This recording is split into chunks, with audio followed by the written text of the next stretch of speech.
삼교류가 사주의 일진사주 명리학 제1761강 시작하겠습니다. 자, 오늘은 양력으로 2023년 9월 2일이고요. 음력으로는 2023년 7월 18일입니다. 오늘 명식은 계면연, 경신월, 계해일이 되겠고요. 일진은 계해가 되겠습니다.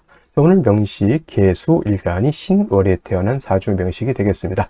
음수인 계수가 금왕절인 신월이 태어났을 때 사주를 어떻게 분석하는 것인지 알아보도록 하겠습니다. 오늘 일간은 계라고 하는 천간이 되겠습니다.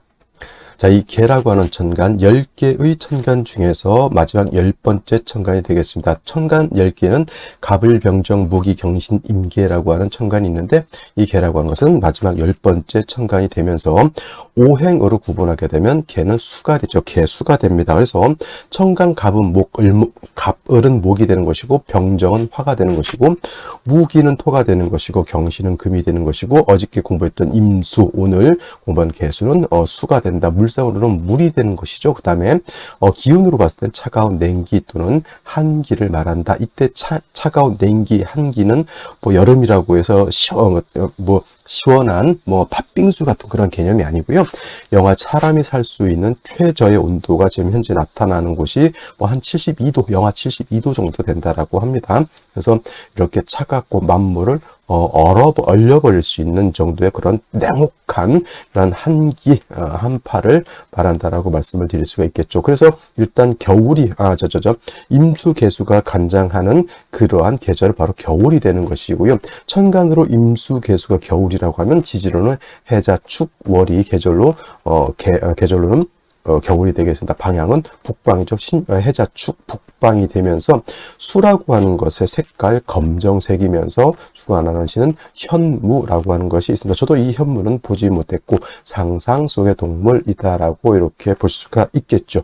그 다음에 오상이라고 있습니다. 인의 예 지신이라고 하는 오상에서 수가 관장하는 것은 여기 있는 지혜를 뜻합니다.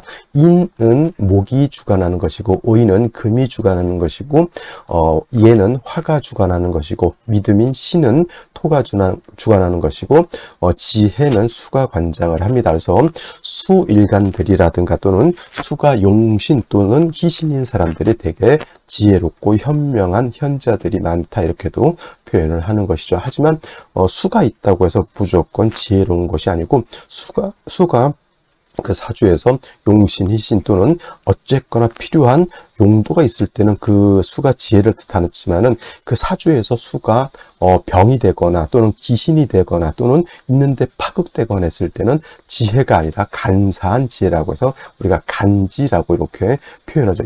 이러한 간지가 아니고 간사한 지혜라고 해서 이렇게 표현을 하기도 합니다. 이것이 이제 기본적으로 보다 오행으로 봤을 때 수의 개념이 대략 이 정도 되는 것이고, 또 개수라고 하는 것의 특징을 알기 위해서는 개수라고 하는 것이 음에 속하는지 또는 양에 속하는지를 알아야 됩니다. 해서 개수가 음수이냐 양수이냐에 따라서 개수의 성질이 달라지는데, 개수라고 하는 것은 음양으로 구분했을 때 음수가 되는 것이고요. 어저께 공부했던 임수라고 하는 것이 바로 양수가 됩니다. 그래서 원래의 음양이라고 하는 것은 원래 태극이라고 하는 것 또는 무극이라고 하는 하나의 점에서 둘로 분화가 된 것이 바로 음과 양이 되는 것이죠. 그래서 음과 양은 그 어머니가 어떻다? 하나에서 분화된 것이기 때문에 음만 있고 양이 없다 또는 양만 있고 음이 없다라고 하는 개념은 있을 수가 없죠. 음양은 같이 있는 것이다. 동전의 앞뒷면과 같은 것이다. 이렇게 생각을 하시고요. 어저께 공부했던 양수라고 하는 것은, 양이라고 하는 것은 음에 비해서 크고 넓고 깊은 개념이다라고 봤을 때 상대적으로 음은 양보다는 좀 아담한 사이즈의 그런 수의 개념이다라고 볼 수 있죠. 그래서 양수인 임수를 물생에 비유할 때는 대수라고 표현을 하죠. 그래서 바다 같은 개념, 태평양, 인도양, 대서양, 홍해, 북극해 같은 그런 큰 바다라든가 또는 강호수 같은 개념으로 비유를 할 수가 있겠고, 음수인 개수라고 하는 것은 우로수라고 그래요. 우로수라고 해서 하늘에서 내리는 이슬비 같은 개념이라든가 지상에서는 옹달샘 같은 개념, 사람이 먹을 수 있는 음용수 같은 개념, 정화수 같은 개념, 그 다음에 캐톨릭에서는 성수 같은 개념으로 볼 수가 있죠. 상대적으로 임수라고 하는 양수가 음수인 개수보다는 크고 넓고 방대한 개념의 그런 수가 되는 것이고, 그렇기 때문에 어저께 설명했던 것처럼 임수가 신왕하게 되면 물이 어떻다? 임수는 신왕하면 물이 범람할 수 있다. 범람. 이것을 갖다가 좀 유식하게 표현하면 뭐라고 한다? 임수라고 하는 것은 왕하면 충분하는 성질을 가지고 있다. 충분지성을 가지고 있다. 충분지성이라고 하는 것은 뭐냐면 물이 그냥 잔잔잔잔하게 흐르는 것이 아니라 큰 물이 뚝이 터지면 어떻게 됩니까? 완벽하게 주변을 휩쓸고 내려가죠. 그것이 바로 충분하는 성질, 물이 범람하는 그러한 특징을 말하는 것이다 라고 해서, 임수는 신왕하게 되면 저 충분한 성질, 물이 범람하려고 하는 그런 성질을 갖다가 통제, 억제시켜주는 것이 필요하다. 그래서 무토와 병화를 쓴다라고 말씀드렸죠. 무토는 임수를 제방할 때 쓰는 것이고요.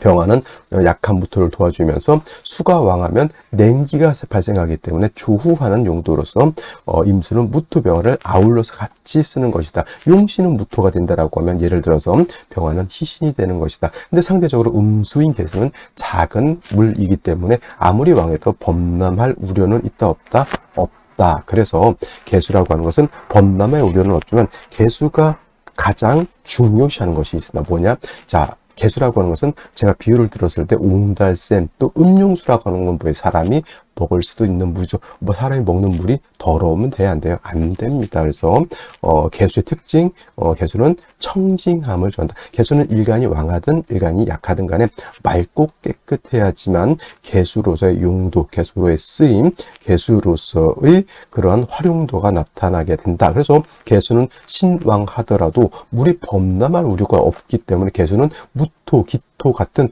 토가 많아지는 것을 좋아할까요? 나빠할까요? 토가 많아지게 되면 개수는 탁수가 됩니다. 사람이 먹는 물에다가 흙을 갖다 집어넣으면 물이 어떻게 돼요? 뿌옇게 되고 진흙탕이 되죠.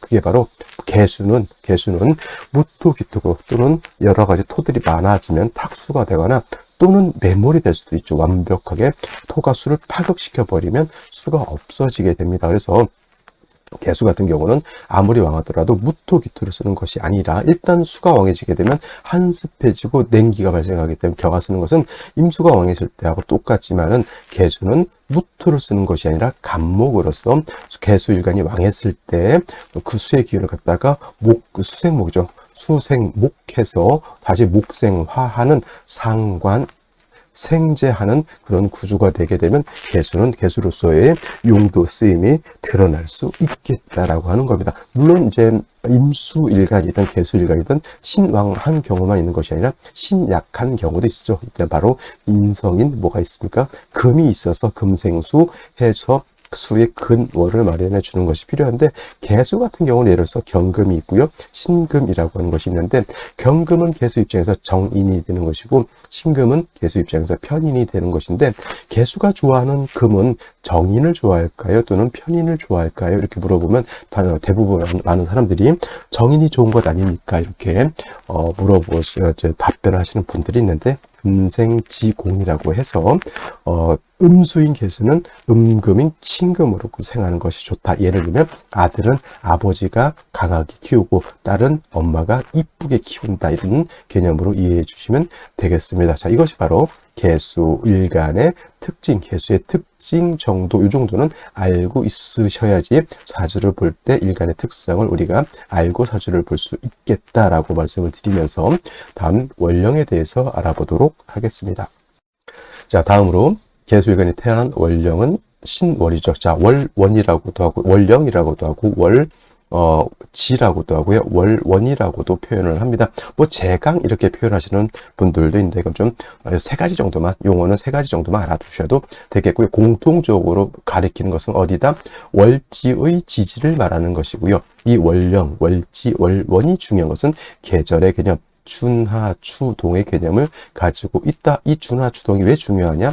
이 춘하추동 계절의 개념 안에는 왕쇠와 한열의 개념을 가지고 있기 때문에 중요한 것이고, 사주의 핵심이다라고 하는 것은 보다 이 왕쇠와 한열이 중화를 이루는 데 있다. 왕쇠와 한열이 중화를 잘 이루게 되면 상상지명이라고 해서 부와 귀를 모두 얻을 수 있는 아주 좋은 그런 구조의 사주가 되는 반면에, 예를 들어서 한열도 깨졌고요, 왕세도 깨졌다면 하천지명이 될 수밖에 없겠죠. 하천한 명, 삶이 굉장히 고달프고 힘든 그런 삶을 살 수 있다라고 보는 겁니다. 그래서 사주를 보실 때는 항상 왕세와 한열이라고 하는 개념을 꼭 머릿속에 염두에 두시고 사주를 분석해 보시기 바라고요. 자, 지금은 이제 신월이 되겠습니다. 신월의 절기를 보게 되면, 자, 입추라고 하는 절기와 그 다음에 처서라고 하는 절기가 있죠. 자, 중요한 것은 처서도 나름대로의 의미가 있다 손 치더라도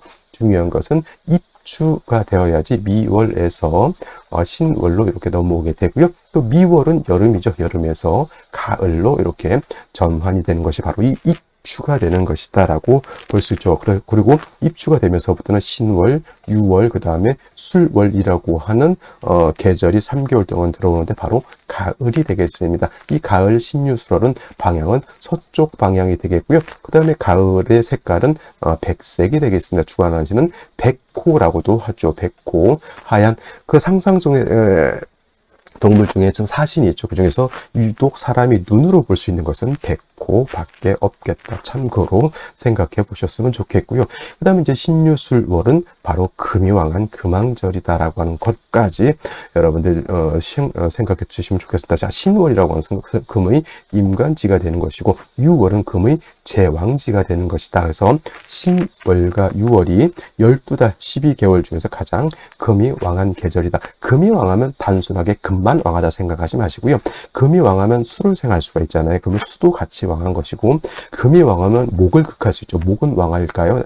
약할까요? 약하죠. 그래서 신월의 목은 절지, 유월의 목은 태지, 절태지의 목이 신유월이기 때문에 목은 굉장히 약하다. 그 다음에 토생금 하다 보니까 금이 왕하면 왕할수록 토는 어떻다? 약해질 수밖에 없죠. 그래서 무토일간이라든가 기토일간들이 신월, 유월에 태어나게 되면 그래서 신약하고 설기태관 사주가 되는 것이 바로 금이 왕하면 토가 약해지기 때문에 그렇다. 이렇게 여기까지 여러분들이 원령을 가지고 추론할 수 있다라고 하면 상당한 실력의 소유자라고 볼 수가 있겠습니다. 자, 이러한 신월에 여러분들 태어난 일간이 개수죠. 어저께는 임수였고요. 오늘은 개수입니다. 개수, 임수는 큰 바닷물과 같다라고 했고요. 개수는 작은 우로수와 같기 때문에 월령에 있는 금이 일간을 생해주고 일간 개수가 월령에 있는 임에 통근할 수 있다라고 하는 것은 좋지만은 금이 너무 많게 되면 특히나 작은 우로수 같은 경우는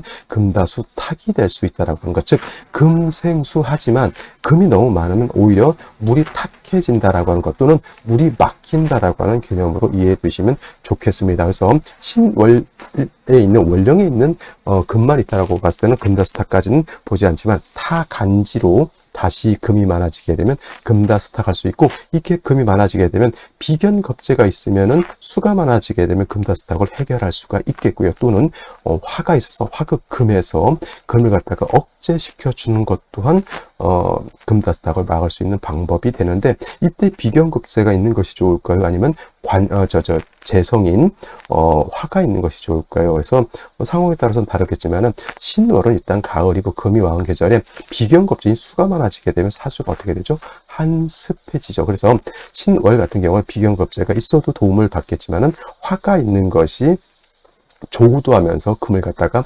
억제시켜 줄 수 있다. 근데 화라고 하는 것은 병화와 정화라고 있는데, 조후를 위해서는 병화를 쓰는 것이고 금을 억제하는 것은 정화를 쓴다라고 하는 개념으로 봤을 때, 금이 많아진다라고 봤을 때는 뭘 쓴다? 이때는 정화로서 금을 갖다 억제시켜 주는 것이 필요하겠죠. 정화를 쓸 때는 달랑 정화만 써서는 안 되고 반드시 정화의 짝꿍인 간목으로서 정화를 생조해 줘야 된다. 수의 기운을 설해서 목이 다시 화를 생해 주게 되면 이 화는 금을 억제시켜 주고, 적절하게 정화 자체도 조우를 전혀 못하는 것은 아니지만 조우까지 겸비해 줄 수가 있겠다. 근데 금이 그렇게 많지 않습니다라고 봤을 때는 그때는 병화를 써도 크게 문제될 바는 아니다. 물론 병화라고 하는 것도 신월의 병화는 약하기 때문에 간목으로서 병화를 생주해 주거나 아니면 지지로 뭐 인사오 등의 뿌리를 두고 있다라고 하면 큰 문제될 바는 아니겠다, 이렇게 설명을 드릴 수가 있겠죠. 그래서 신월의 개수 금다수탁이 되느냐 되지 않느냐, 이걸 또 살펴볼 필요가 있겠고, 어차피 신월의 개수 금수가 왕량하니 조를 하든 금을 억제를 하든 화는 반드시 필요한데, 뭐 금이 그렇게 많지 않아서 조우만 필요하다라고 하면 병화를 쓸 것이고요. 금이 많아서 금을 통제해야 된다라고 봤을 때는 정화를 쓰되, 정화를 쓸 때는 반드시 간목을 대동해서 쓴다라고 하는 것까지 여러분들 이해해 주신다라고 하면 신월의 개수 사주 보는데 크게 어려울 바는 없겠다라고 말씀을 드리면서 오늘의 명식 생시 알아보도록 하겠습니다. 오늘의 명식을 살펴보도록 하겠습니다. 오늘 명식 일간, 개수, 일간이 되겠고요. 개수, 일간이 태어난 월령, 신월이 되겠습니다. 일간의 특성, 월령의 특성, 안견의 격국이라고 하는 것 살펴볼 필요가 있습니다. 자, 격국이라고 하는 것 다른 것이 아니라 일간과 월령과의 관계를 살펴 사주 8글자가 어떻게 구성되어 있느냐를 보는 것인데, 이 격국을 통해서 왕세, 한열의 중화도 볼 수가 있겠고, 직업, 성격 뭐 등등등 여러 가지를 유추해낼 수 있는 것이기 때문에 격국과 용신을 아는 것은 사주를 올바르게 판단할 수 있는 근거가 되는 것이다 라고 말씀을 드리면서 일간, 개수, 음수가 될 것이고요. 그 다음에 월령에 있는 신금, 양금이 되죠. 금생수 하는 관계, 오늘은 대 양의 관계가 성립되죠. 금이 수를 생한다. 월령이 있는 금이 일간인 나를 생하죠. 생아자라고 하고요. 생아자, 어저께도 말씀드렸던 것처럼 인성이 되죠. 인성은 나를 생해주는 것을 말하는데, 자, 정인이라고 하는 것은 나를 생해주는 정모, 생모와 같은 개념이고요. 편인이라고 하는 것은 편모 같은 개념, 서모 같은 개념, 뭐 이런 개념으로 해서 정인이 좋다, 편인은 나쁘다 이렇게 보시고 계시는 분들 많은데 꼭 그렇지만은 않고요. 정인도 편인도 일간을 생해주는 것은 이치는 똑같다라고 하는 것, 그리고 상황에 따라서 일간에 따라서는 정인보다는 편인을 더 좋아하는 일간도 있을 수가 있다. 개수도 편인을 좋아하고요. 을목도 편인을 좋아하고요. 신금도 편인을 좋아합니다. 대체적으로 음간이죠. 그러나 정화는 특성상 편인보다는 정모인 간목을 더 좋아하고요. 그다음에 갑을 병정, 무기, 경신, 인계, 기토 같은 경우에는 편인인 정화보다는 기토 같은 경우도 정인인 병화를 더 좋아한다. 그래서 일간의 특성에 따라서 편인이 좋을 수도 있고 또는 정인이 좋을 수도 있다. 이렇게 구체적으로 이해하시는 것이 바람직하겠다라고 하는 것 꼭 기억해 두셨으면 좋겠고, 자, 정인이라고 하는 것은 일간과 인성과의 관계가 오늘처럼 음대 양이 되거나 양대 음이 되면 정인이 되는 것이고, 편인이라고 하는 것은 어저께 임술관이 신월에 태어나서 양대 양이 되거나 또는 음대음이 되게 되면 음력의 조화가 맞지 않죠. 이거는 편인격. 그래서 어저께는 임수가 신월에 태어났을 때 편인격, 오늘은 개수가 신월에 태어나게 되면 정인격이 된다. 그리고 신월은 금도 왕하지만 수도 왕하기 때문에 기본적으로 모왕자상, 어머니인 금도 왕하고 일간인 나도 왕한 사주이지만, 임수와 달리 개수는 작은 우로수라고 말씀드렸죠. 우로수. 그래서 옹달샘과 같기 때문에 임수와 달리 개수는 금이 많아지게 되면 금다수 탁이 될 수도 있다라고 하는 것까지 여러분들 꼭 기억해 두시면서, 또 한 가지, 임수는 왕하면 무토를 쓰지만은 개수는 왕하더라도 무기토를 쓰지 않는다. 왜냐? 개수는 청징함을 매우 중요하게 여기기 때문에 무토 보게 되게 되면 자칫 매몰이 될 것이고요. 기토를 보게 되면 개수가 탁수가 된다. 그러면 개수로서의 용도, 가치, 쓰임이 쓰임이 없어지게 되겠죠. 탁수, 더러운 물, 흙탕물 여러분들한테 먹으라고 주면은 욕하고 안 먹습니다. 그게 바로 개수가 기토, 무토가 많아지면 그와 같은 현상인 것이고, 신월은 일단 금수가 왕이면 병화, 그 다음에 병화나 정화, 그 다음에 화를 생기는 목이 필요하다라고 하는 기본적인 구조를 이해할 수 있다면 좋을 것이다 라고 보면서, 월간 경금이라고 하는 것이 투출되어 있습니다. 신 중에 있는 본기가 정관에 투출되어 있죠. 모왕 자상은 맞지만은 금이 이렇게 많아지게 되면 금다수탁이 될 수 있다. 즉 반대로 모왕 자쇠가 될 수도 있다라고 하는 것을 꼭 명심해 두시면 좋겠고요. 그래서 금이 왕해지게 되면 이 금을 갖다가 뭐 해야 된다? 절제 또는 억제해 줘야 된다라고 하는 것이 기본적인데, 금을 억제하는 것은 정화로 하는 것이 공력이 더 크고요.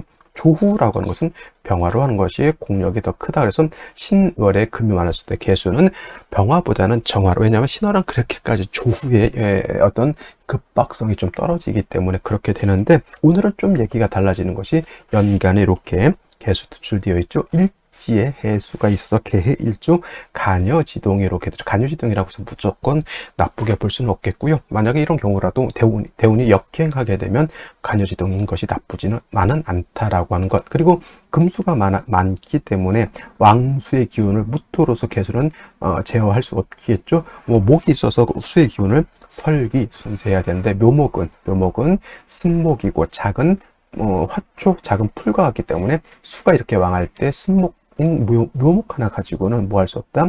왕수의 기운을 설기순세, 설기순사는 순작용이 되는 것이고요.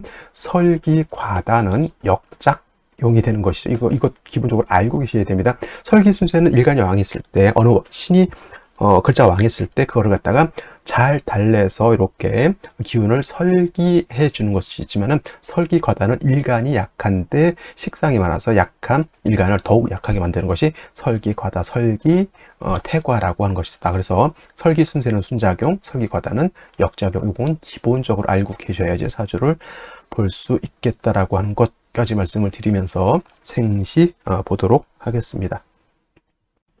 자, 생시를 보도록 하겠습니다. 제일 먼저 생시 임자시를 보도록 하죠. 임자시. 자, 임자시가 되게 되면은, 자, 금왕절에 수가 너무 많죠. 묘목 하나 가지고는 이 수를 어떻게 설기순세할 수도 없고, 토가 한 점도 없습니다. 신중에 있는 무토, 해중에 있는 무토는 있어도 없는 것과 같다라고 말씀드렸고, 신중에 있는 무토, 해중에 있는 무토를 쓴다라고 하는 사람들은 명리를 공부한 지 얼마 안 됐거나 잘못 배웠다, 이렇게 생각하시면 되겠습니다. 이거 뭘로도 볼 수 있냐면, 금이 왕한테 수가 많으면 이거는 전왕격으로서 이거를 뭘로 보냐면 윤하격으로 이렇게 볼 수도 있습니다. 뭐 토도 없고 화도 없기 때문에 등이 윤하격으로 보지만, 대체적으로 제가 임상을 많이 해본 이 경험에 의하면 외격은 그렇게 많지 않다. 그냥 거의 내격으로 봐도 큰 문제가 되지 않고요. 이런 경우 너무 한습하다 보니 운은 금수운으로 가기보다는 이렇게 목화운으로 가는 것이 제가 좀 더 낫다라고 보고요. 그 다음에 신월에 해수까지 있고 자수까지 있는 상태에서 임수가 이렇게 투출하게 되면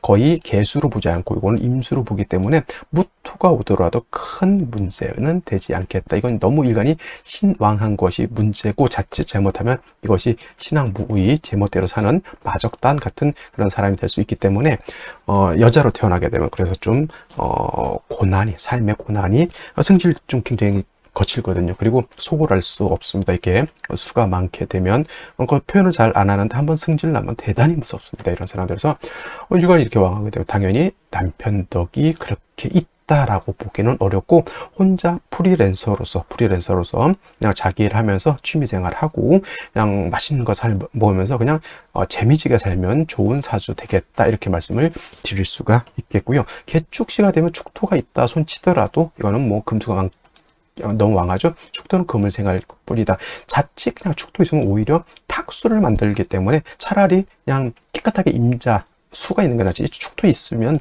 큰 의미가 없고 차라리 탁수가 된다. 신경이 오히려 예민해질 수가 있겠다. 이것 마찬가지로 운은 금수운으로 가기보다는 어디로 간다? 그죠? 목화운으로 가서 따뜻함을 얻어야 돼. 이게 너무 여자 사주가 너무 이렇게 한습해지게 되면은 또 아이 생산 능력이 많이 떨어지게 되겠고, 금수가 많게 되면은 또 심장에 무리도 발생할 수가 있겠다라는 첨언까지 드리면서, 갑인시가 되게 되면 이건 인해한목, 인신중이 되는 게 아닙니다. 이건 인해한목이 되죠. 그래서 수의 기운이 적당히 목으로 설기순세, 이건 설기순세입니다. 설기과다가 아니고, 요 목은 또 갑목의 뿌리가 되는 것이죠. 그래서 갑인시는 좋은 점은 왕수의 기운을 설기순세하고요. 그 다음에 뭐 인중 병화를 미약하지만 취용해서 조구도 가능하다라고 하는 장점이 있겠다. 을묘시는 당연히 갑인시에 비하면 공적 많이 떨어진다, 이렇게 보시면 되겠고요.